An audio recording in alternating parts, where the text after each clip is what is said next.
let's go ahead and get this party started.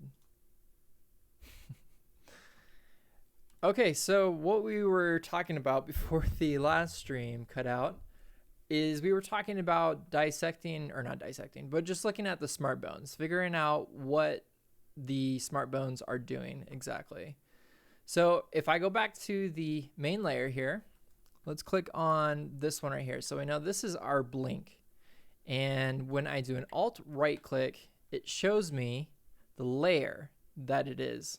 So right here, we can see that it's eyelids. And you can see they're just two basic shapes. They're rectangular shapes there.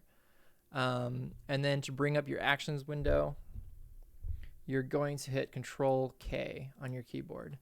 And because we have those layers already selected, the actions are themselves going to be highlighted. So let's go ahead and double click that. And real quick, what I'm going to do is I'm just going to move my actions window over to the side a little bit. And you can also see that this bone right here, the rotation, is only one frame. Again, you probably don't need a lot of frames because it's a blink. It's something that happens very quickly. Even if you're doing an eye close, you still don't need, typically Victor, I know he uses around 120 frames, but even in this case, you don't even need that many frames. So going back to the pupils or the eyelids themselves, you can also see it's just a point animation. So the eyelids themselves are just closing in one over top of the other. As simple as that. So there you go. That's the eye blink. We already know how that one works now. Now let's go to one that's a little bit trickier. So let's take a look at the head turn. So as you can see here, this character has quite a lot going with him, going on. And so if we were to turn his head, you can see all the assets that it takes to turn that head as well. So if you look at the face, let's go ahead and highlight the face, highlight the bones on the face. There we go. Select that layer. All right. So we have all of this going on right here as well. And my hunch is Victor probably used that to make the translation of all of these assets a lot easier because they might be bound to something. They might be bound to a bone. So let's go ahead and let's test it out. Let's see what's bound to what. So that is bound. Is a layer, point. All right, so there we go. So we already know that this right here, let's see. So this is purple. I can't really tell, but I think these are purple as well. So right here, this alone is point bound to this little design that's going on this robot's head right here. So this bone right here is using point binding for this. So that should give me the ability to take that bone itself. So off of frame 0, so frame 1, I should be able to move. There we go. So this bone is not only bound, and that's another way you can test these, is you can go to frame 1. Remember, frame 0 is when you're moving your bones and things around. So anything that's going to be parented to this main bone, as you could see, was also moving as I translated that bone. All right, let's take a look here real quick. Let me see what these...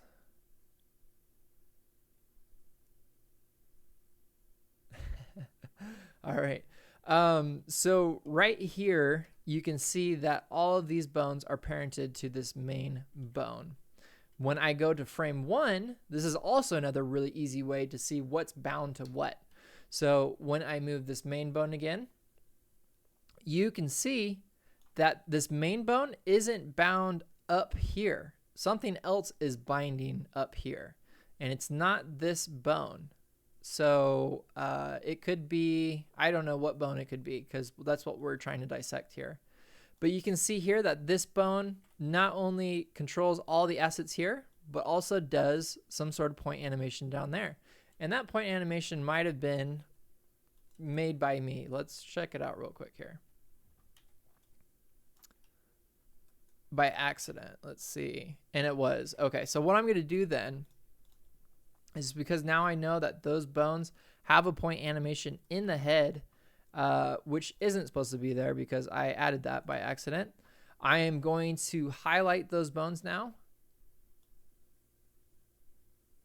Let's see, deselect. So I'm gonna try to remember how to deselect the points from binding. Shift to modify current selection. I thought.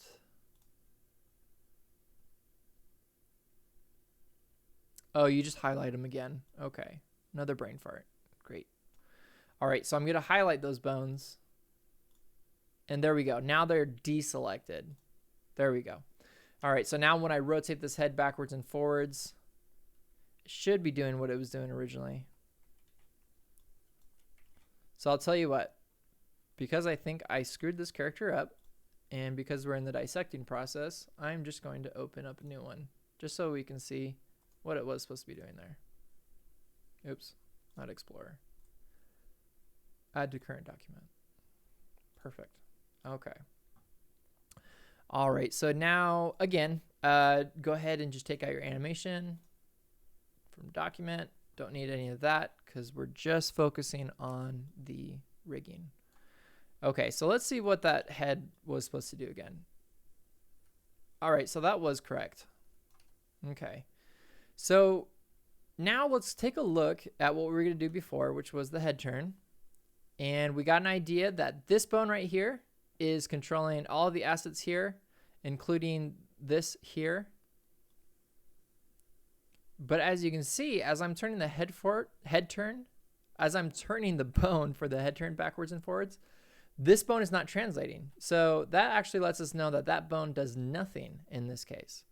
So my hunch is, let me highlight all of the bones again, bring them all back, is it's going to be this bone and this bone. These right here on the side, these side bones, might have some bone constraints to them. Let's see. Nope, they don't. Trying to figure out why that's not rotating backwards and forwards. There we go. So these right here, these are simply root bones. So whenever you're thinking of your character and where everything binds to, so in this case right here, this is a root bone. These are the root bones for this little antenna thing right here.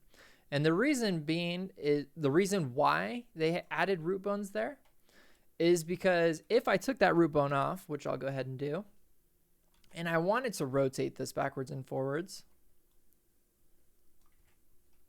it should let me do it with the manipulate bones tool. But for some reason it's not, which is kind of odd. I'm pretty sure there's some setting. Let's see. I'm trying to think what that would be. Why it wouldn't let me be moving it. Bone dynamics. Oh, it has bone dynamics. Okay. So if I took bone dynamics off, that would allow me to freely move that. But because you have bone dynamics on, or because they have bone dynamics on in this case, my guess is it's going to let the ears go bounce around whenever the character moves. So I'm going to leave that just as it was. So the root bones are there because if I didn't have a root bone there, let's go ahead and bring that root bone back real quick. There we go.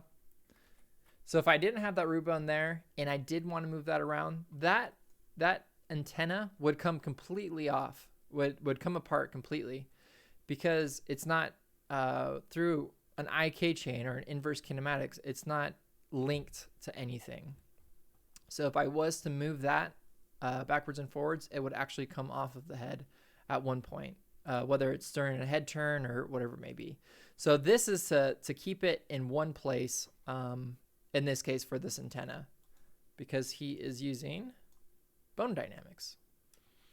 All right, so now we kind of beat that dead horse. So we understand that the antenna, this part right here, I'm not too sure what this is. So what I'll do is I'll go to frame 1 and I'll just test it. Okay, cool. So let's check out the parenting. This is a little messy, but this bone right here is connected to this root bone. This root bone that is connected to this bone as its child, or this as its parent, is connected to this middle bone right here. And this middle bone, as we see, controls these assets in the middle of the face. thus making the movement of this backwards and forwards for like a head turn a lot more easier. So what I'm going to do is I'm going to now dissect the head turn. So I got my actions window now up. I'm going to go to the head turn.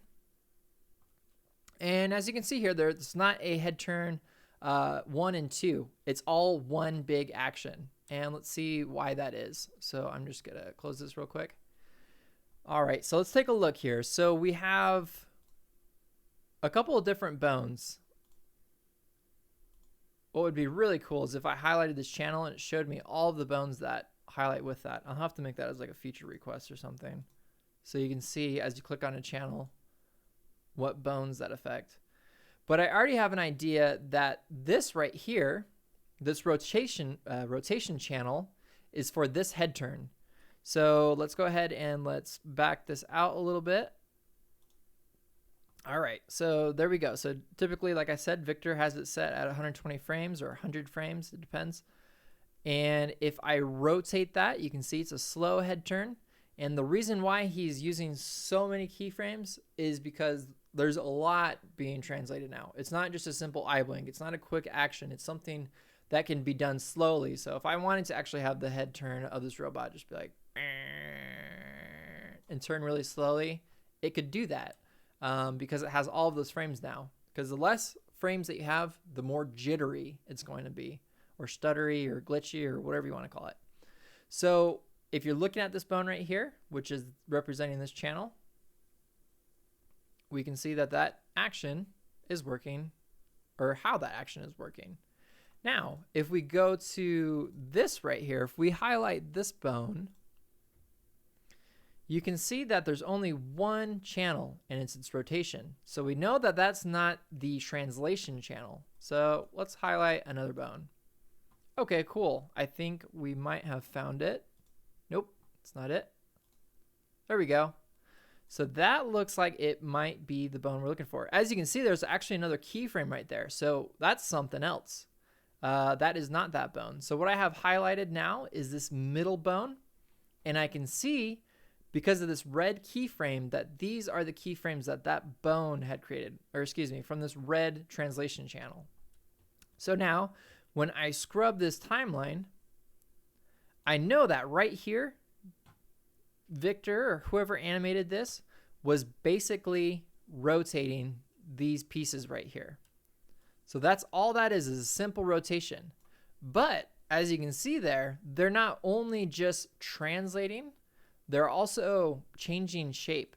And that's going to be done most likely through point animation. Let's check it out and let's see if that's the case. So we know what those control. Let's take a look at it again. So those control the eyes and everything. So now what I'm going to do is I'm going to Alt right click the eyeball. And let's see what's being shown here. Oh, wow. Okay, that's odd. So what I was expecting is to see some sort of point animation. So this doesn't have point animation. So it's not point animation that created this. So this has me actually really intrigued now, because this is probably a technique I didn't know of. So let's take a look at here. So it's not point animation. What the heck? What else could it be?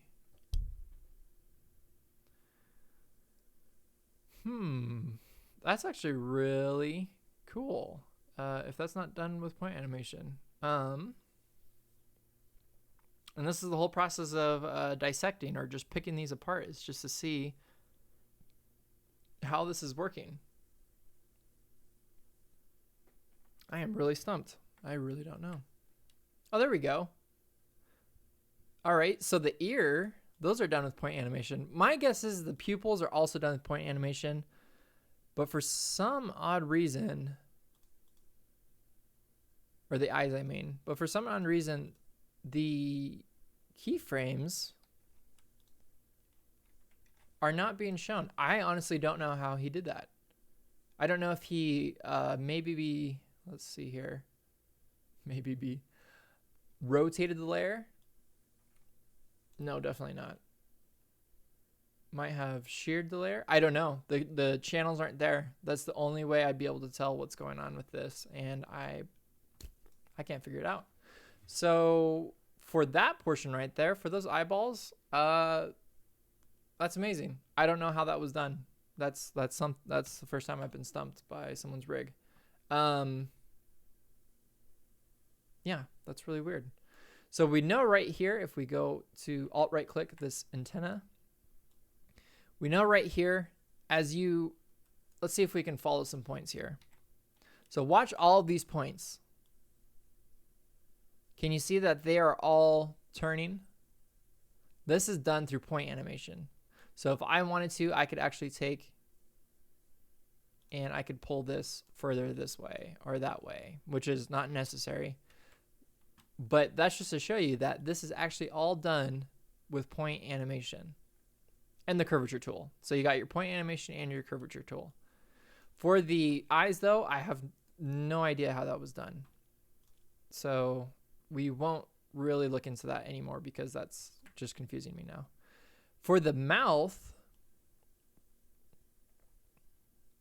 oh wow, we almost have the exact same thing. Let's see, the mouth. What? Oh, what is this? Layer translation. Layer translation. So your layer translation is when you hit M on the keyboard. Transform layer.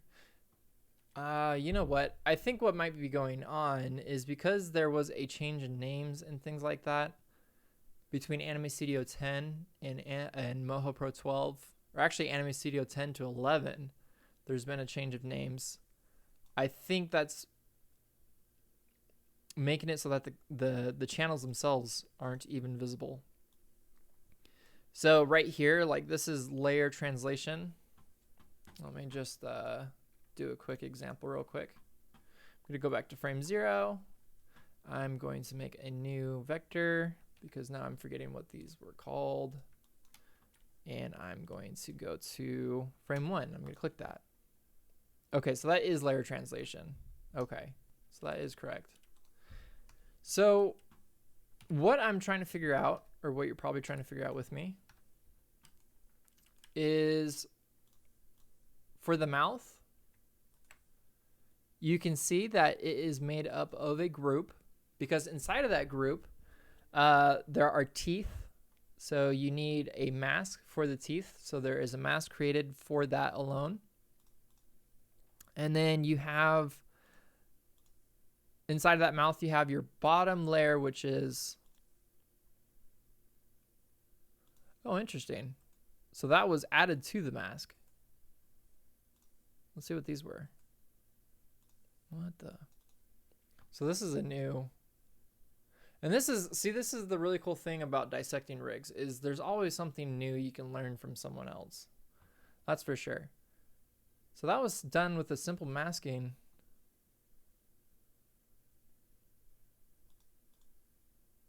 That's really crazy. Okay. So that's hide all. I'm curious as to why these are in a group. Because if I'm correct, you could take these out of a group. Whoa. And I would think it would do the same thing, but check that out. What the heck? You know what? That might be a glitch because I'm simply clicking on this and they're straightening out now. So that might just be done because of preference. So I think he put those in a group just for preference because technically you can leave it just like I'm showing, but for some reason it's giving some really weird results. Okay, cool. So the mouth. Let's go to the mouth one more time. Let's check out this bad boy because let's go back to our actions. Render, head turn. Okay, so now we're back in our actions menu. We go back to the mouth, and this is a layer translation. So the mouth itself is translating just like this. So he's simply taking the layer from here, moving it to here, to here. And you can see it's kind of off a little bit.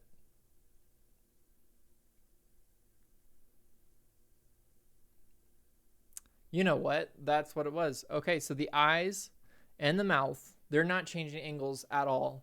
That is actually done really well because it still looks good. So the mouth and the eyes are simply just being translated. Just the layers are simply being translated. They're simply being moved across the x-axis, backwards and forwards. So there's actually no point animation or anything done with those two. It's just simply layer translation.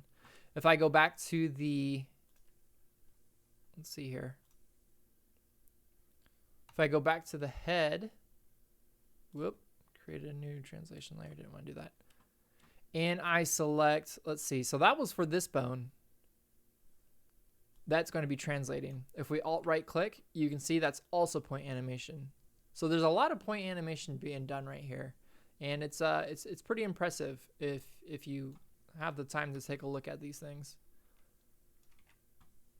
And what also helps too, when you're looking at something like this is like set up something 3D-ish, these points are connected. They're bound together. And this is a simple example of binding shapes on top of shapes. And that's a really good method to use whenever you're doing 3D shapes. So that is the head. So we got the head figured out. So I was really stumped with the eyes, but I found out that there was absolutely nothing being done with the eyes. They stay the exact same way through and through. So that still looks really good. So kudos to the designer there. All right, so let's go back to our actions. And let's check out the other ones that we got. So we got our body turn. So that's going to be basically doing the same thing, except with these, something I wanted to mention. Oh, our head turn is not working. Let's make sure we're in our main line. Should be. Interesting. Okay. So let's take a look and let's see why our head turn stopped working.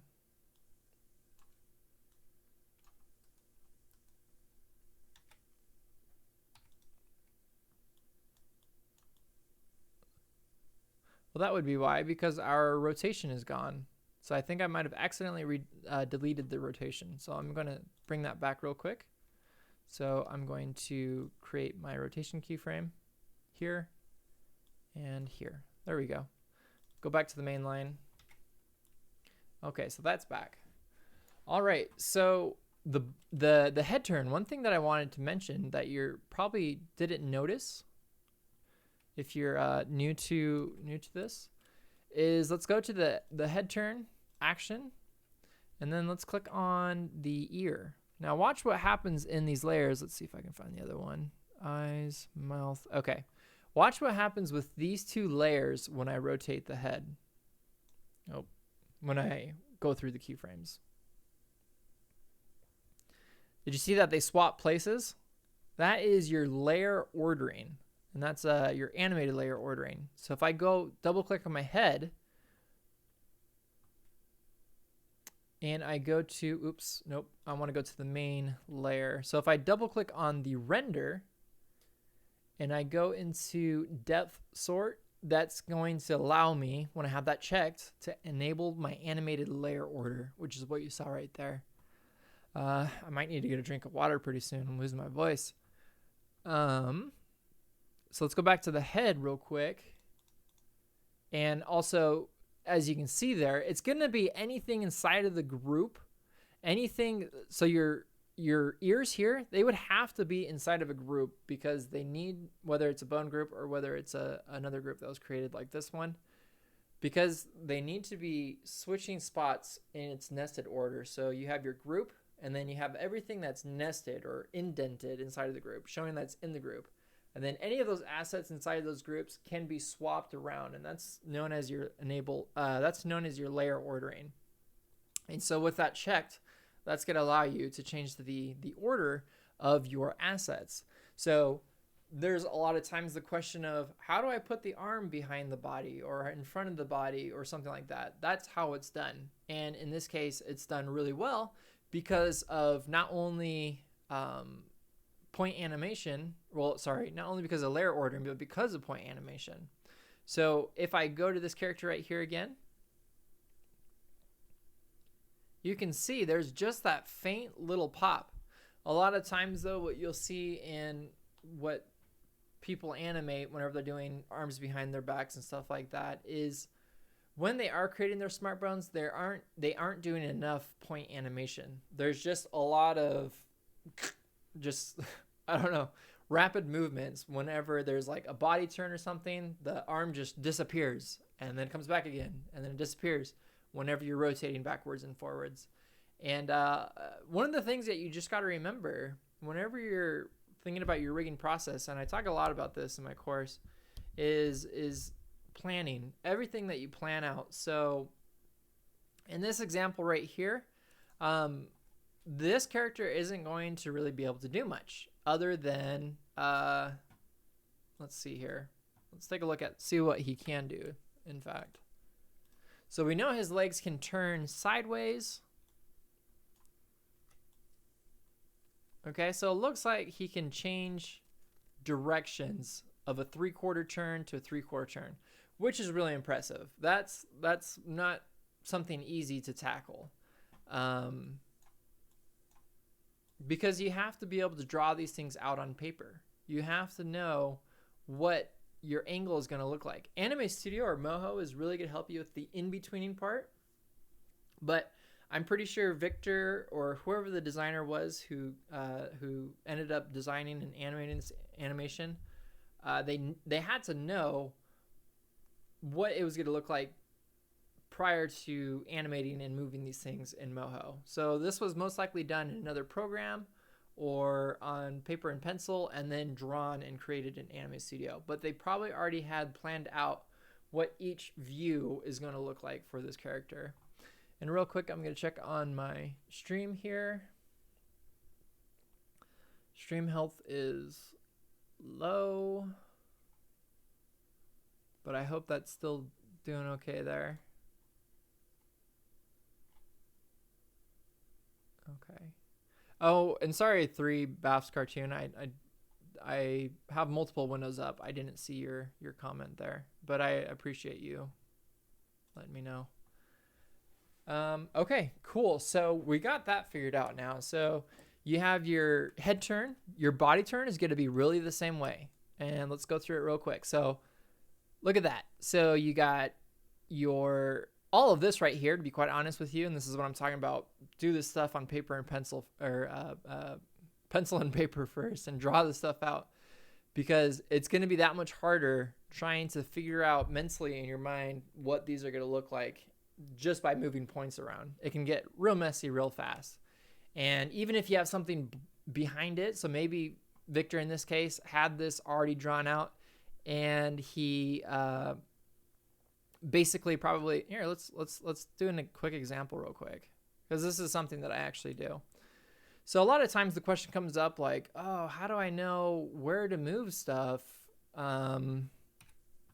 whenever my layer switches like this? Because there's that question of it being symmetrical on both sides or being lopsided on their side. And typically what you can do is you can actually just take an image like this. So you can take a PNG image, just like a clear one. You can import that image that you just took back in Anime Studio, flip it, or in this case, you'd have your character already flipped, and then just have that as a layer. So in this case, have it as a layer behind your image. Let's actually leave that on. That looks better. So leave your layer behind your image. And that way, when you are in the process of moving all of your points, you have something to reference behind it. You have an image that you had already created from your character. The next thing to figure out, and this can also be handled mostly by your tweens if you set it up right, is your front-facing view. So if you do it right, Anime Studio or Moho is going to handle a good amount of that work by tweening everything from one side to the other. It's going to give you a pretty good idea of what that middle, that straight-on face look is going to look like. So if you're starting on a 3/4 and you're going from this side, then all the tweens that happen, all the betweens that happen, Anime Studio or Moho is going to do that for you. So that's one of the things that's really nice about the program. But at the same time, that's if you want to do a linear head turn. If not, then again, you want to plan these things on paper. A lot of the Disney artists and animators, they talk about when you do head turns of doing some sort of like downward motion of the chin, like going like that or something, rather than just your head rotating backwards and forwards, something like that. So I hope that makes sense. And I will go ahead and delete whatever that is. All right, so let's go back into our character real quick here. All right, so we have our body turn. So again, body turn. Let's just take a look at it real quick. There is point animation right there. Along with that point animation, you're taking a look at the arms. I would imagine those are bone. Just forgot what it was called. Add bone, transform bone. Bone translation, I think. Let's go ahead and let's take a look. Body turn.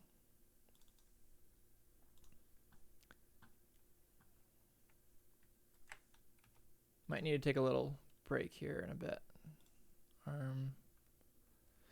So the arms.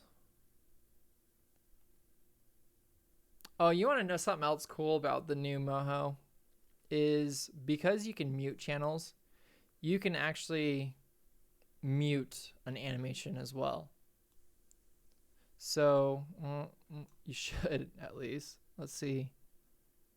Rotation. Oh, maybe it's not compatible with Anime Studio 10. I don't know. But that should allow me to mute that channel so I don't see that animation happening. But it still looks like it's translating. So it's basically doing, it's basically doing this. It's moving backwards and forwards. So that's all right. But what you can do typically, if you're dissecting one of the newer characters or someone else's character that they created in Moho, is another way to see what's doing what is you can mute channels and see what's being held up or what's not moving. And that can give you another idea as to what's being animated or rigged as well. So as you can see there, the bones. So again, let's highlight these bones. So all these bones right here, they're being translated. And when I say translated, it's simply going like this. Whoop, whoop. That's all that's doing. And then if we look at the little cuff here, there you go. It's point animation. Little dot and symbol and all that stuff right here. Even the Moho logo. That's pretty impressive. Check that out. All of that is point animation. So I'd imagine right here, Victor or whoever had a reference and they had something to let them know, okay, Moho's going to look like this straight on versus this and this. So that looks pretty good. And something that you can do too is you can actually turn off your points so you can see it a little bit better. See how that's actually working. And it's not perfect, but it works. Like for example, if you're looking at the top of the M, it wouldn't necessarily be moving like that. Because if you're looking at all the other letters, nothing else is moving. And it kind of just distracts your eye if you're focusing on that one thing. But because of a character like this, there's so much going on, you don't really notice those things. Especially because I know from the animation that Victor did with this character, it was to show off, I think it was the elasticity keyframe interpolation. And basically he had the character go like boing, or maybe it was, I think it was elasticity. It was whatever the keyframe interpolation is. Let's see. Just create a keyframe real quick here. Highlight that. Come on. Bezier elastic bounce. Maybe it was bounce. I'm not too sure. And that doesn't really matter. Maybe it was noisy. Who knows? But basically, he had already intended what this character was going to be doing, what angles and everything. So everything was or had to have been planned out already. So cool. So let's go back. One last thing. Let's take a look at our bone parenting. So as you can see, the rig itself has a root bone. So anytime I move this root, didn't want to do that. So anytime I move this root bone, everything that's connected, or because this is a parent of everything, all of the children are going to be affected via inverse kinematics. Or I guess this is inverse kinematics down here. This is more of forward kinematics. So anything that's going on down here is being affected by the root bone. Because those are target bones, those are going to stay cemented to the floor unless you move the target bone itself. That one should already be obvious if you've used target bones before. So as a recap, this whole thing uses, I actually haven't seen any layer binding. So this whole thing has been done through either flexi binding, and again, the quickest way to see if it's flexi binding, simply highlight all of the bones and then hit S on the keyboard and then look for that bone strength. Wherever there's no bone strength, that's where there's going to be either point binding or layer binding. In this case, because there's really not a lot going on, my guess is for the mouth, to this bone right here, that mouth had to have been, let's see if I can find it. Mouth, right click, right there. Okay. So it wasn't layer binding. It wasn't I mean, that would make sense if it was, but it doesn't look like that bone was bound by a layer. That's typically how I would do it. I would bind this mouth layer right here to this bone. You'd get the exact same results. But my guess is the other thing that this could have been is flexi binding. And what I mean by that is everything, all these layers would have been flexi bound to this bone. So for an example, like the mouth, all I would have to do is hit Control-Shift-F and that mouth would be bound, which can give you a lot of the same results as layer binding. So to be honest, layer binding, depending on what you want to use it for, sometimes is and isn't used that much. It's going to be more point binding. That's going to give you more flexibility, more control. And then you're going to have point binding. Kind of lose my mind here. So that is one of the ways that you can dissect a character and just really get in there and dig in and say, okay, this was made with this. This works because of this way. One last thing that I actually want to touch on, if you had any questions. Let's see here. Is you could actually go into looking to see how these were all made. And when I say these, I'm going to alt right click the lines. So you can see that these were all strokes. But let's see how this was actually animated. So when I move that arm backwards and forwards, those strokes are following. Now, one of the first things that I thought would be the method for binding these. What the heck? He's got another. I'm curious to see what this bone is now. Again, I'm finding all sorts of goodies all over this thing. Oh, wow, okay. So you see that? That is a root bone. And, wait, is that a root bone? Okay, let's take a look here. So the hand is bound to the forearm. The forearm is bound.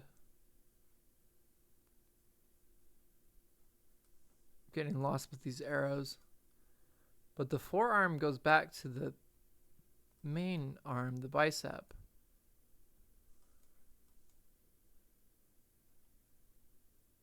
Oh, there we go. Okay, so that's the parent, which is bound to the child. And I'd expect to see the same thing.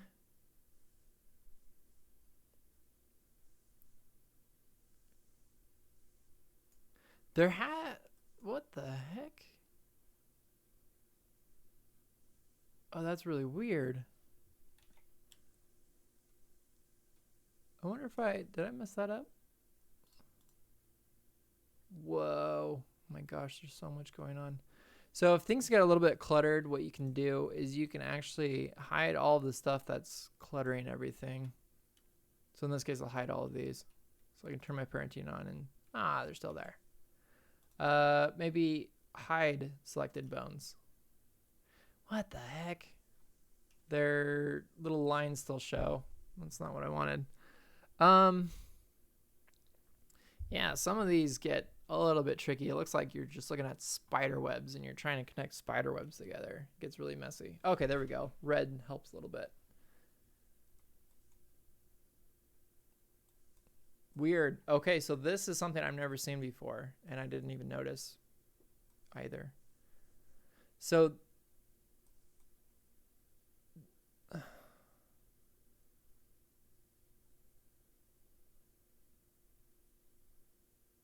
that is so weird. What? All right, so I'll show you what I'm getting thrown through a loop from. This bone right here. Oh, shoot. I did not want to do that. This bone right here, this forearm bone, what is it parented to? If you're looking at this, it's parented to... Oh, I see. So it's parented to this arm, as it should be. But the thing that was throwing me off was this root bone, which is also parented to this arm. Because what I was expecting... Here, I'll show you what I was expecting.